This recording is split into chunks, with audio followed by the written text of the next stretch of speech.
The exhibition was really worthwhile. It's wonderful that Durban is leading South Africa in this regard. Sustainable development is really, really important for the future of all of us. At our school we really value this and have a whole lot of things in place to ensure this. And this exhibition ensured that the children actually had exposure of a whole lot of different technologies in relation to this. As you say, it was a very important exhibition. I think sustainability is a very prominent aspect of today's society, and one that should become increasingly more so. The reason being is because sustainability leads to longevity in many regards, especially in terms of resources and a country's capacity and what you're able to do with it. The more you have, the longer it lasts. This however means that we do have limited resources, and we need to learn and instruct and teach people how to manage them properly, and this is exactly the sort of thing that an exhibition like this tackles. Children really returned to school after that having learnt a lot.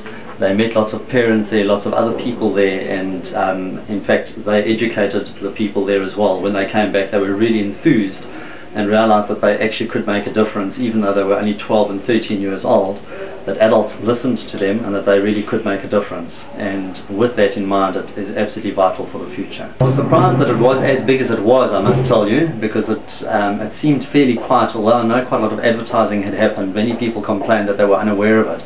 So I'm not sure how best to advertise, but that would be one thing to certainly improve on it.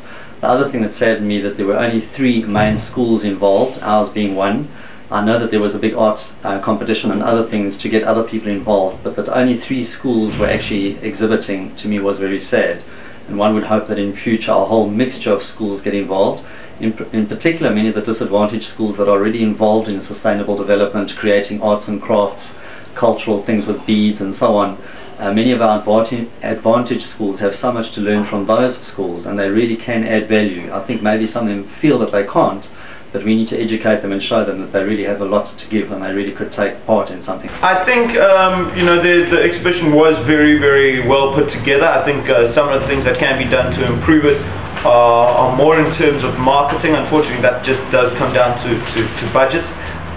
There's few things that you can do. There's obviously the viral sort of social media platforms like Facebook, like Twitter, things like that need to be integrated into it long before it happens. You can't launch something like that just before and expect it to run its course. It really is something that needs to build momentum and carry itself through, so by the time you reach the exhibition, it's almost, it's something that people have been discussing and talking about, and the exhibition comes across as kind of the final chapter of all that's been driven towards it up until that point.